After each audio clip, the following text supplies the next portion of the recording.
There is no free will. Those are the first words I ever read. I woke to them every day for many years. They were written on a sign. The sign hung above the opposite row of bunks in the sleeping barn.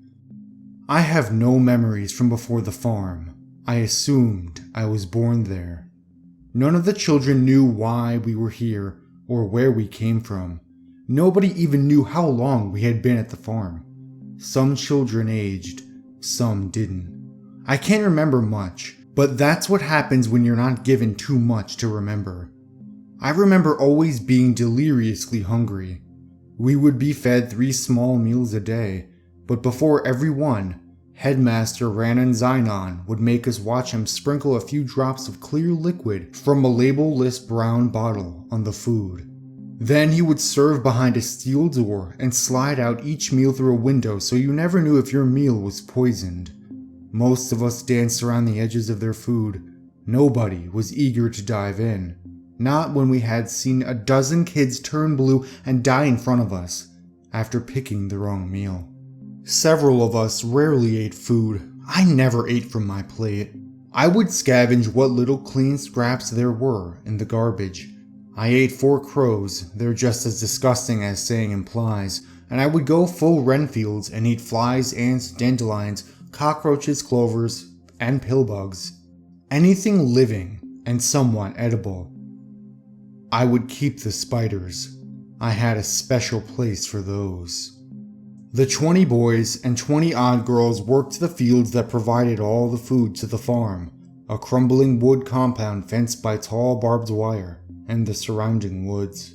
Past that, the wilderness. Even though there wasn't spotlights or guards, the farm was much more inescapable than a prison. Every few weeks, Headmaster Zynon would take the near 100 of us to the edge of his farm, where he would blow a strange brass whistle. Bloodshot German shepherds sprang from the underbrush as if they had been waiting for his call, mouths foaming as they gnashed their teeth on the rusted barbed wire, threatening to break in and chew us alive as the headmaster coldly smiled and spoke with a voice that sounded like gunshots fired far away.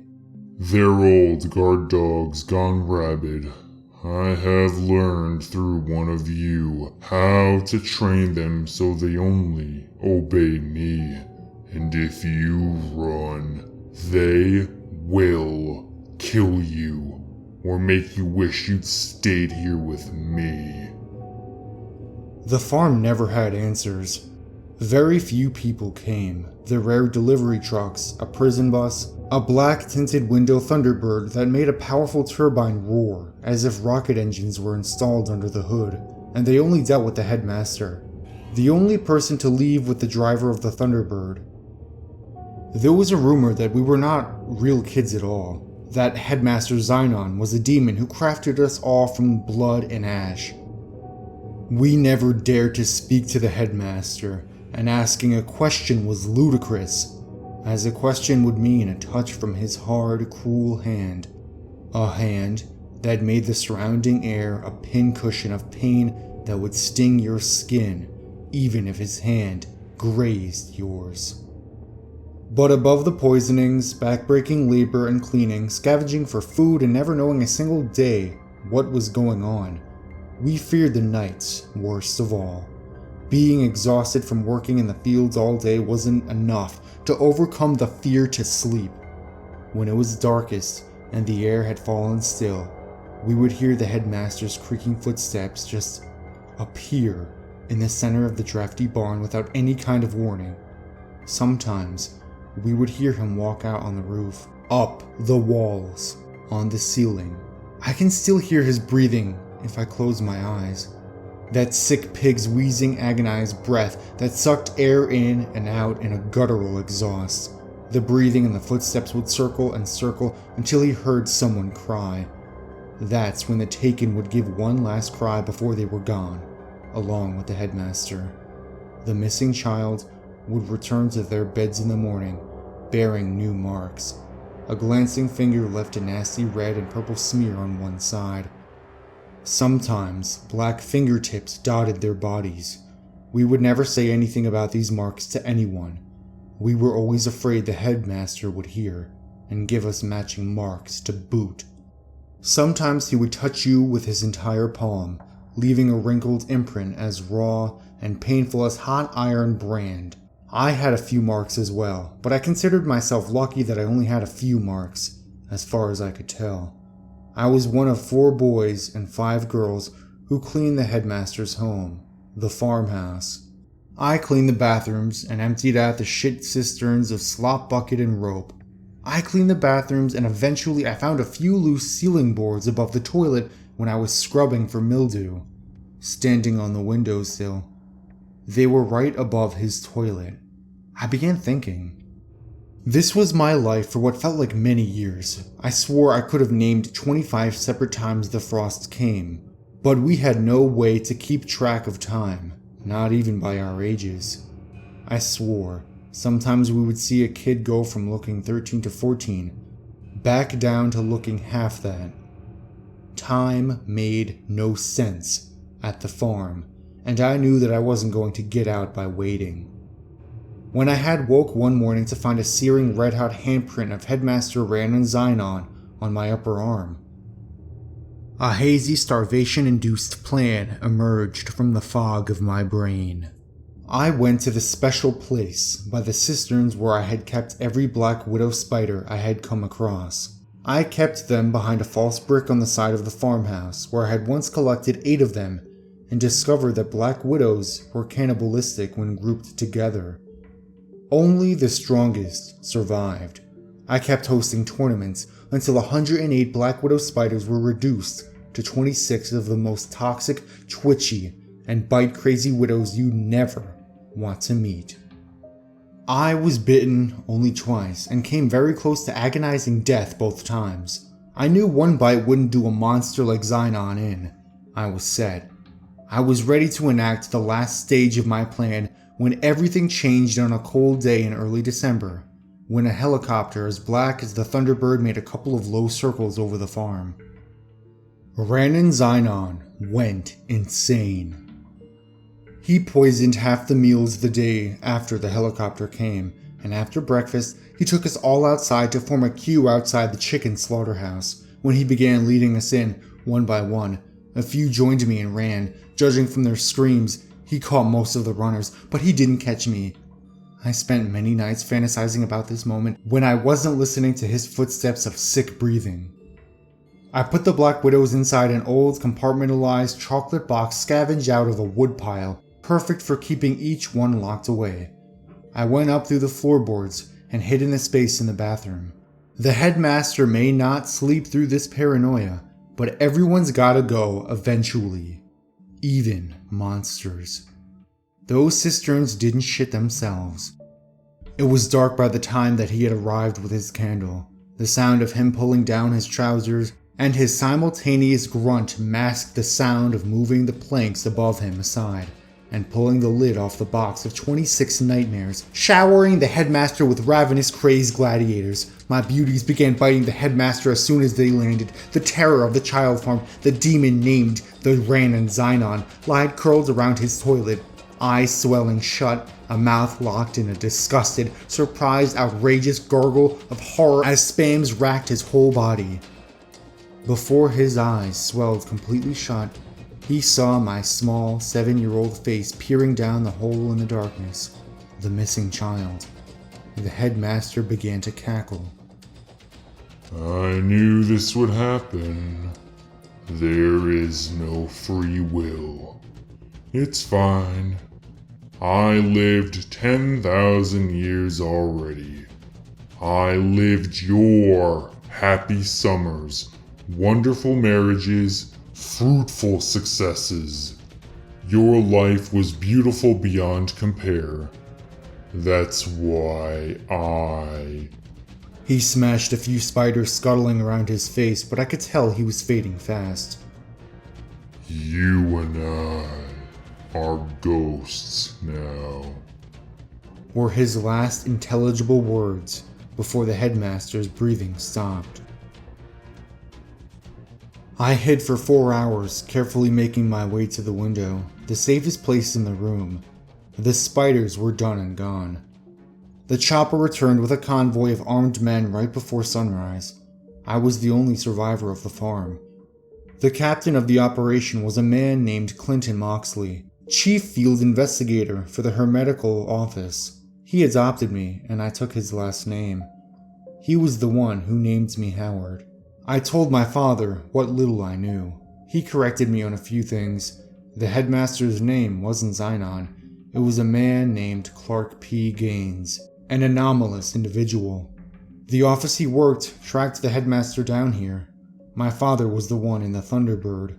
Elder Moxley had told me about the time the office had captured the headmaster for study within one of their field labs. The subject grabbed Frank Brynwest's wrist, one of the team's eldest members. They saw Frank's 79-year-old face twist and contort until the wrinkles disappeared and the flesh lifted up off his face. My father said that he personally stopped the other agents from interacting as they were gathering film evidence of the unique phenomenon associated with Clark P. Gaines. Frank was known to be a formidable fighter, but was helpless to the touch of the Gaines. Every time Gaines' hand would land on Frank's bare flesh, Frank would scream, turning more pubescent every second. Clark only let go when Frank was a child again, squirming in an old man's clothes. He chooses victims who had good lives, my father would explain as he would tuck me in. His existence is the greatest evidence that time is a physical dimension, something that exists and has always existed. He lives your years in just a few seconds. Frank was left with 9 bad years out of 79. You would think that being young again is great. Remember that he was left with a mind of a 9-year-old, without care of friends or family. You know that pain well, Howard. The office didn't have the resources to care for Frank. We believe Clark Gaines is responsible for over 100,000 homeless children across the world. Frank was just one of them, another human with a sped-up timeline. I asked the only father I knew why he adopted me. He brought me to the master's dual mirrors and told me to take off my shirt. Because I owe you. You were an old man once, Howard. You were my mentor and my partner within the office. You went into the farm by yourself to try to shut it down. I hoped that you would remember anything about your past. But I see the headmaster got to you. I looked behind me, using the set of mirrors to see my own back for the first time, and seeing it covered in handprints. That was many years ago. True to Headmaster's words, I had been a ghost among the living since then. It's been hard even sleeping, especially now. For the past few nights, I have heard both the Headmaster's footsteps and rasping breath next to my old man bed. My father never said they found the Headmaster's body. I know he wants me back in his farm. He wants me back. He wants all his children back. Do you have something that you truly, relentlessly desire? Despite your state of life, is there something else that you would go completely to the end of the world to get? Well, lucky for you, there's a way to achieve what you're looking for, and you won't need to go to the end of the world to get it. But you will need to go somewhere, and the place may be too out of reach for some. It's not far away, closer than one may believe. But there are requirements that some individuals may not meet. First, whatever it is that you seek, you know that you must seriously desire what you want. In your eyes, it should be something you need. If you begin the journey without the correct state of mind, you will surely fail, as it will be nearly impossible to turn back once the journey starts. The second requirement is that you will need a vehicle of sorts. Most use a car as it's the most comfortable choice. There have been a select few that have used small motorized vehicles such as an ATV or motorcycle, but this has proven to be quite difficult, as the conditions of the journey can prove to be too bothersome. Do not use a vehicle too large or noticeable, as you will need some of the cover of night to be most safe. Also, while any sort of car will do, you may not want to choose the most expensive or cherished vehicle. You can take your slick new black Mercedes for the drive if you'd like, but don't expect it to come out in pristine state. Make sure your vehicle is completely fueled before beginning the drive. The first task to accomplish is to locate the road. It doesn't have a name, it's not on the map, and technically, it doesn't exist. It will only show up if you're looking for it at the right time, and you will only spot it if you know what to look for. Finally, you must be alone during the journey. You didn't think you'd be able to go with a group, did you?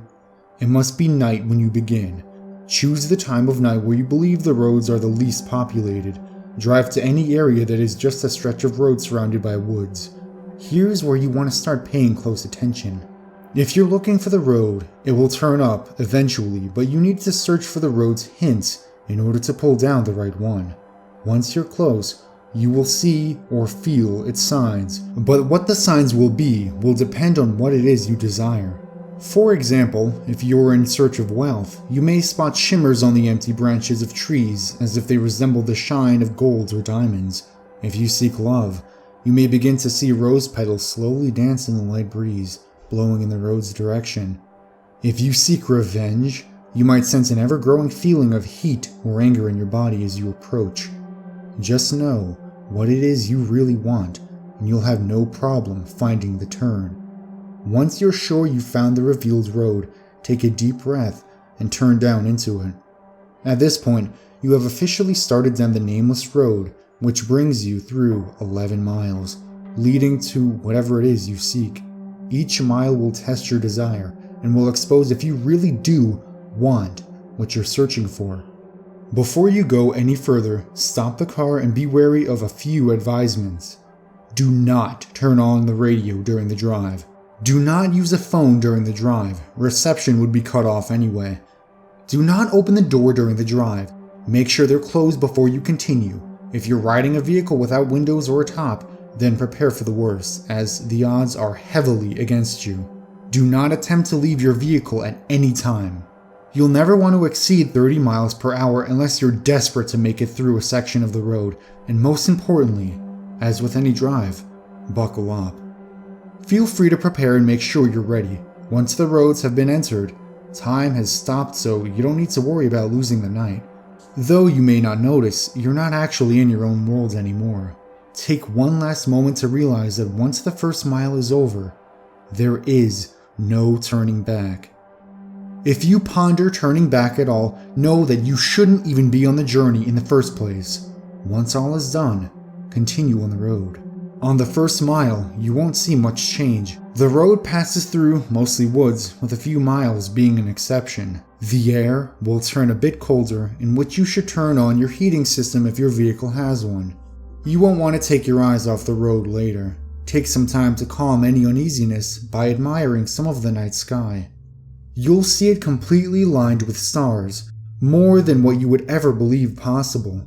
If the weather was cloudy beforehand, you'll notice that the sky is now clear. On the second mile, the air will become even colder. This is primarily the reason why traveling in an open vehicle is very difficult.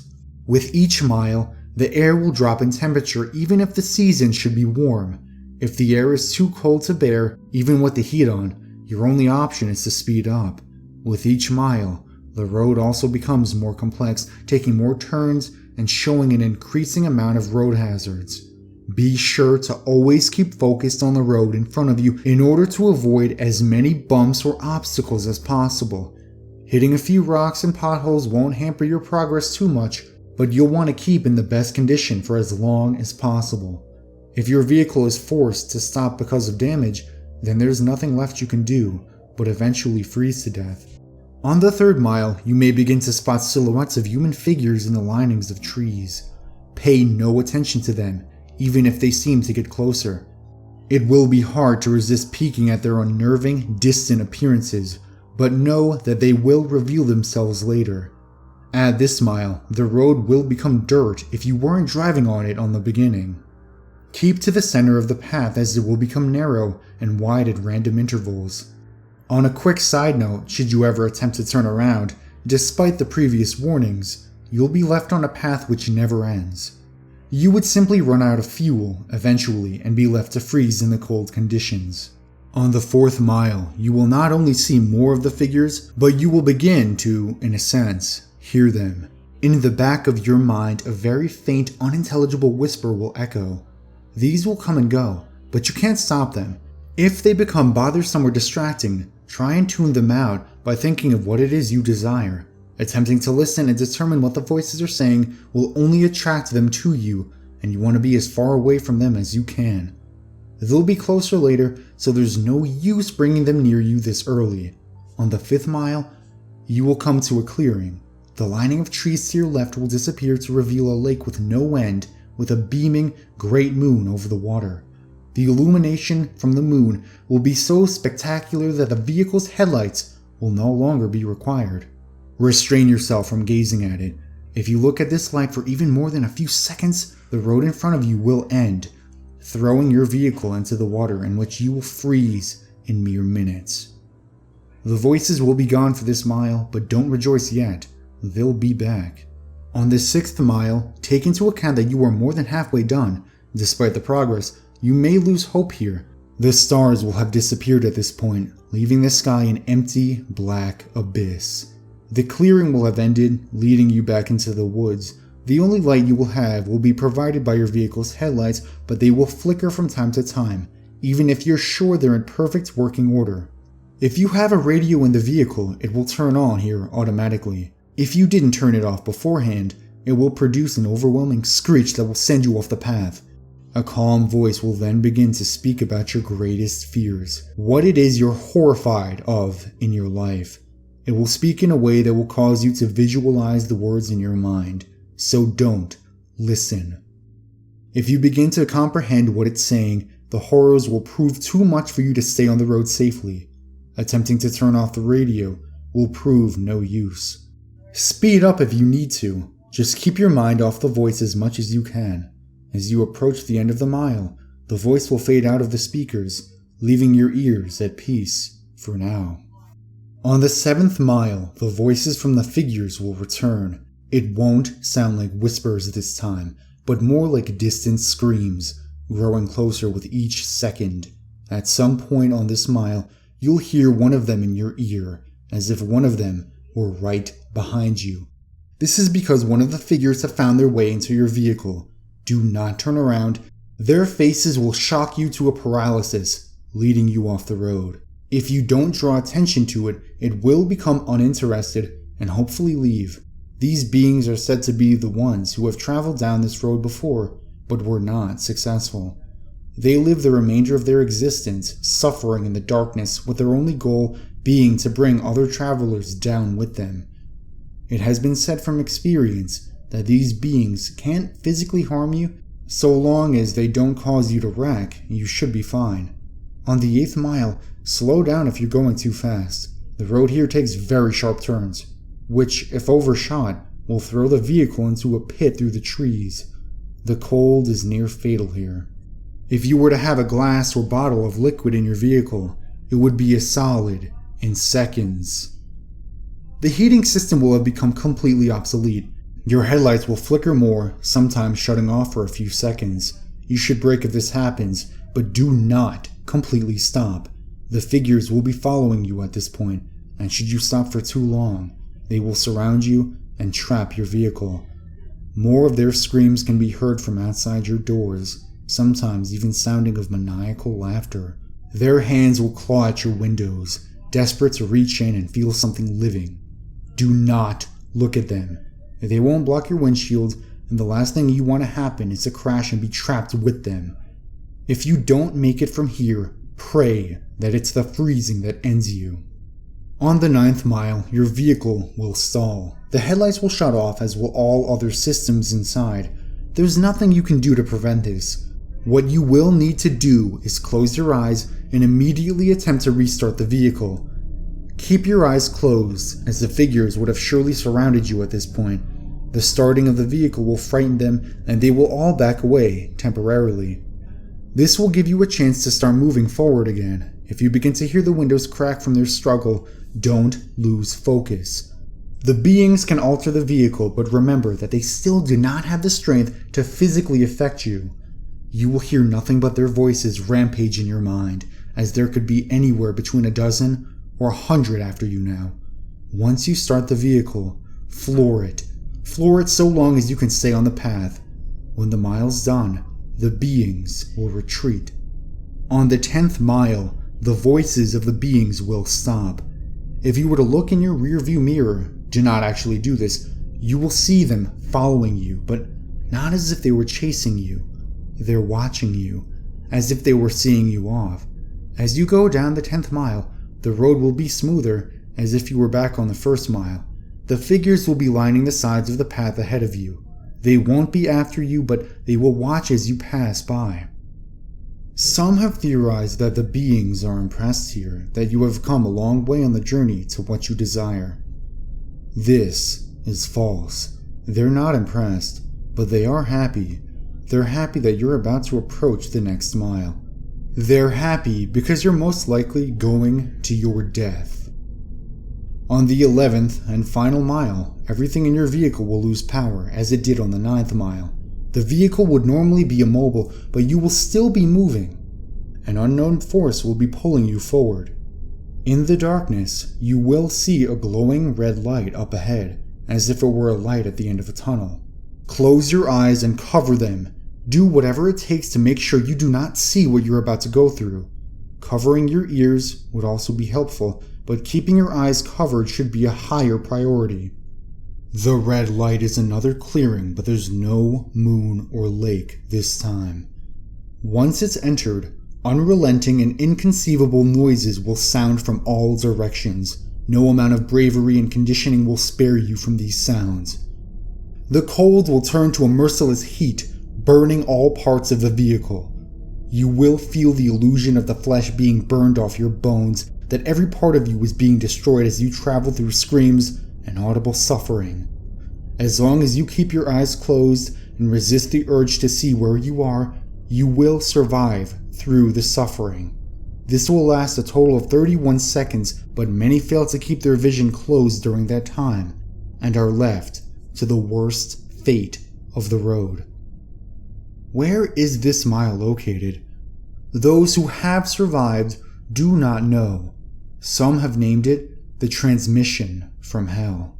But whether it is part of hell is debatable.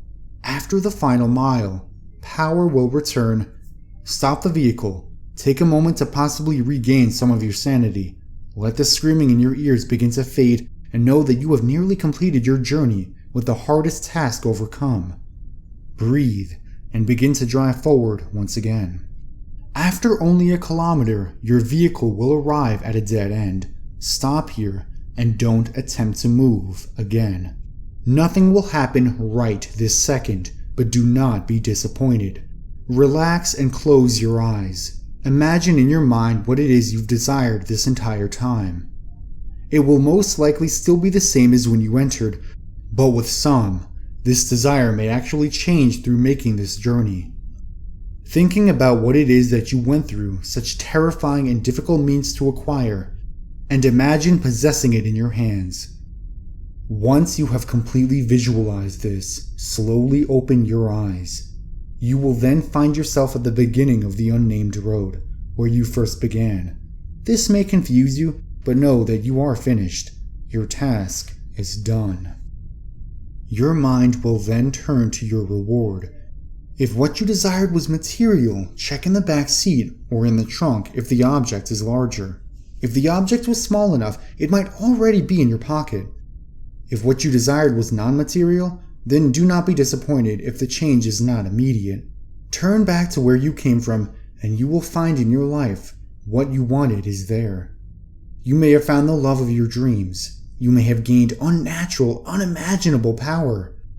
You may have put your most hated enemy to the most satisfying revenge possible. You will have no doubt gained what you deserved. So, now that the task is done, what's the catch? Is your vehicle cursed? Is there something you're about to lose? Is your death imminent? The answer to all is no. Of course, you've done the challenge. You've proved worthy of what you desire. As stated before, the sounds of the 11th mile will continue to exist in your mind, potentially causing you some vivid and unusual nightmares. but these should prove as nothing compared to what you've gained. Now, one last question. Is there something else you desire? Are you not yet satisfied? After all, you're left right back where you started. The road's right in front of you, so are you up for another drive? If so, buckle up and just move forward.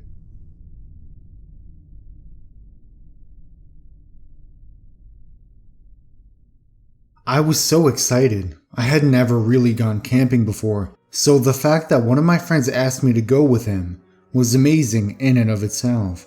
He made plans for 5 other guys to join us as well. The plan was to leave right after classes on Friday evening and drive up to an old abandoned farmhouse, which, in Kansas, aren't too uncommon. This one was special though, or so I was told by Riley, my friend that had invited me. He said, not only was the house quite large and well held together after many years of vacancy, but very few people knew about it, so we were almost certain to be unbothered for the weekend. We would stay all day Saturday and come back Sunday morning. At about 6 p.m., the last guy, Seth, I think, finally arrived at the cars. We had a white Suburban from Riley and a small Honda van. 4 people rode in the van, while 3 rode in the Suburban. But the Suburban was also full of all our junk we planned to bring. We left by around 6:30 and drove for nearly an hour before stopping at some burger place to eat a quick supper and shift drivers. After another 2-hour drive, we arrived at the farmhouse. The farm area was large, empty, and the fence that used to surround it was in shambles. The house, however, looked very nice, almost kept. After unpacking most of our things and laying out blankets on the bed frames still in the house, someone suggested we turn in early so we could go fishing in the morning. Not being a late night person, I was fine with that idea, and after some work, I got everyone else to agree with me.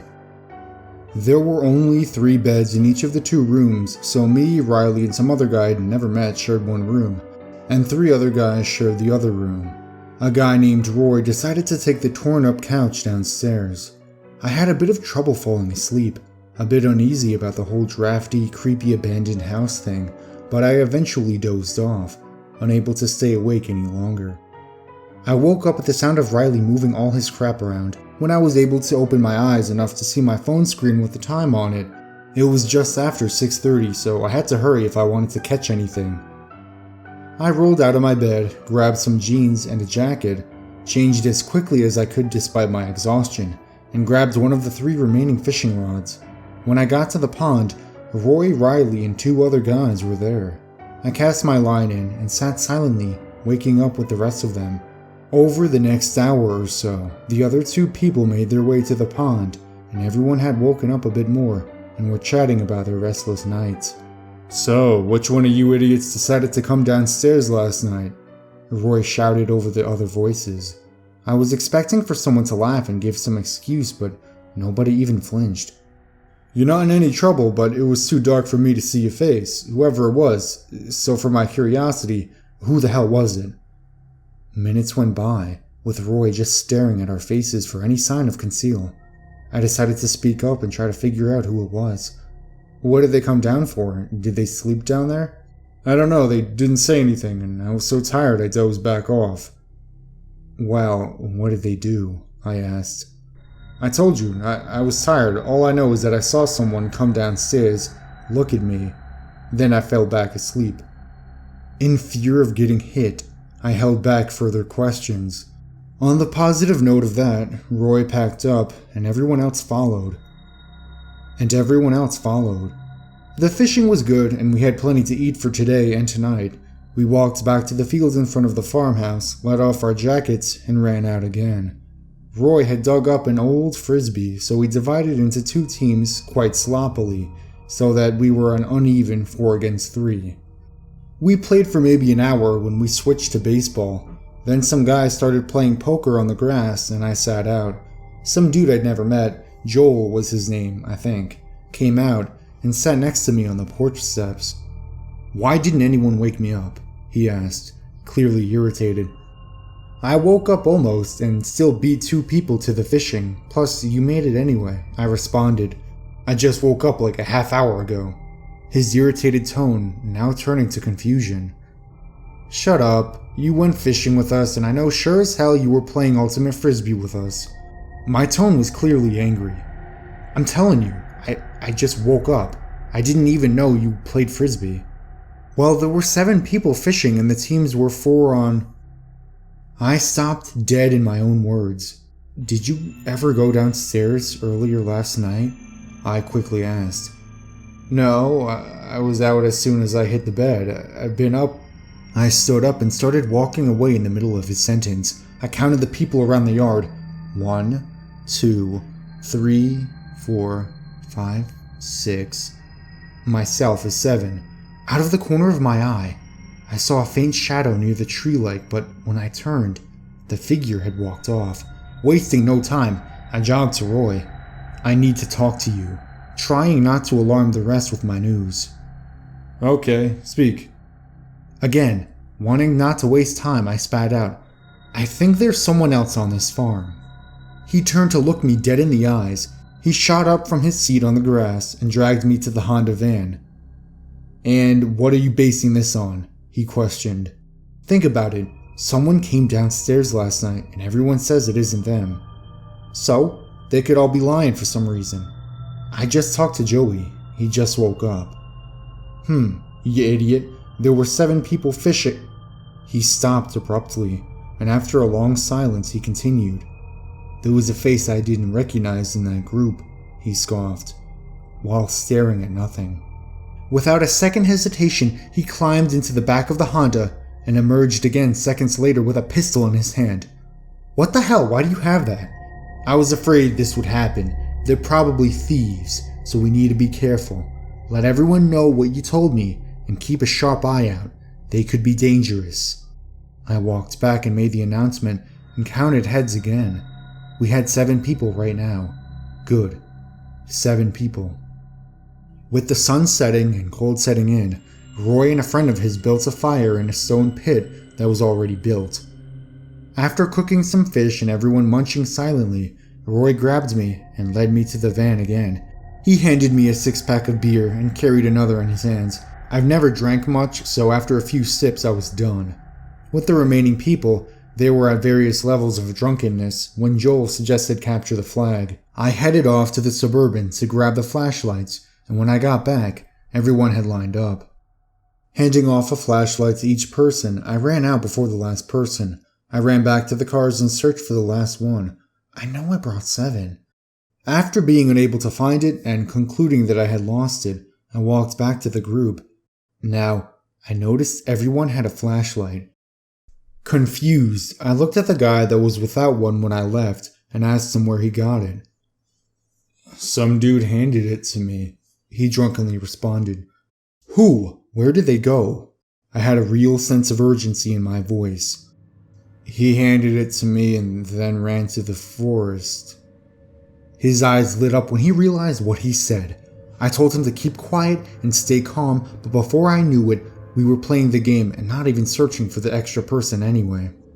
It wasn't but a few hours before people began picking off one by one to go to bed, and I was next to last to turn in.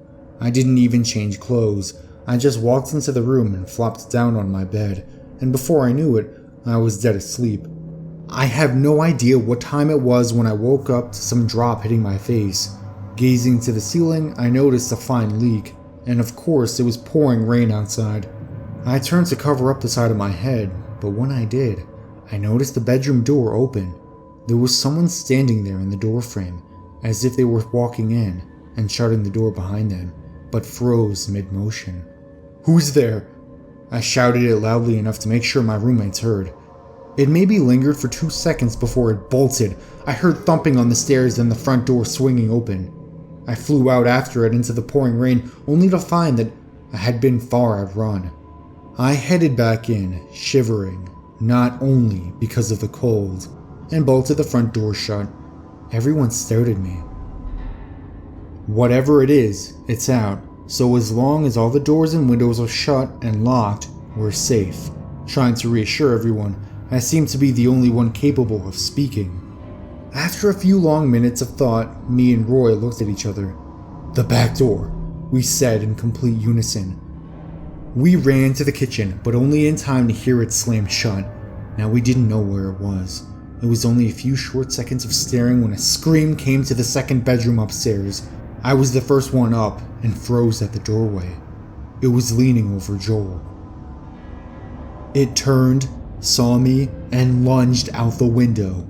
Roy darted past me into Joel, laying lifeless on the bed, blood dripping from his throat. I ran to Seth, who was completely curled up in a corner, still screaming. I finally got him to shut up in time to hear Roy. "We need to leave, now." No one wasted any time at that, and everyone ran to the vehicles, scattered and frantic. I got in the car, along with Riley and Roy. A scream came from the house, and Roy immediately ran out and back into the house, gun drawn. I scooted to the driver's seat and stared out the window. After minutes, I heard 3 gunshots, then saw someone running right toward the Suburban. I took out my flashlight and shined it to see Roy's pale face and empty hands. I shined the light to reveal the silhouette chasing him, with one gun in hand. I shined my light right on it, but saw no face, no features. It was still a shadow. When it saw the light, it turned to me and began running at me. I slammed my foot on the brake and the car ground to speed. After 10 minutes of driving in the dark, rainy fog, me and Riley, now the only ones in the Suburban, stopped at the freeway. Riley wanted me to keep going, but I was driving and elected to wait for 5 minutes for them to come up. Minutes went by, and I grew more anxious and almost left, just before I saw a pair of headlights in the distance from my mirrors. It was definitely the van, and it was speeding right to us. It kept speeding. It didn't stop. There was a sudden slam, and in my recovery, me and Riley heard the radio kick on. "You better drive." The voice was muffled, distorted. Riley and I screamed together as I stood on the gas. As we drove, the thing was constantly driving right behind us, riding our bumper, waiting for us to stop. A thought which didn't cross my mind until the lower gas indicator started going off. "Listen, Riley, here's the plan." He turned, anxious for ideas. "In a few seconds, I'm gonna slam the brake, hold on, but quickly get out of the car and run into the woods. Once we get a safe distance, we'll loop around and get in the van. Then we drive off. Make sense?" He nodded quickly, and without a second thought, I pounded my foot on the brakes. We heard skidding behind us, and took no time to be away into the thick forest. After several minutes, we decided it was time to go back, so we circled around and ran back toward the freeway. When we arrived, both vehicles had all doors open and no sign of the thing that had been chasing us. We got in the van, shut the doors, and began driving, fast, away from the horrible place. An hour into our drive, a new alarm started beeping. I looked at the dash, stopped the car, and froze. Riley was jerked awake and stared at me. I turned to him, slowly. "The trunk is opening."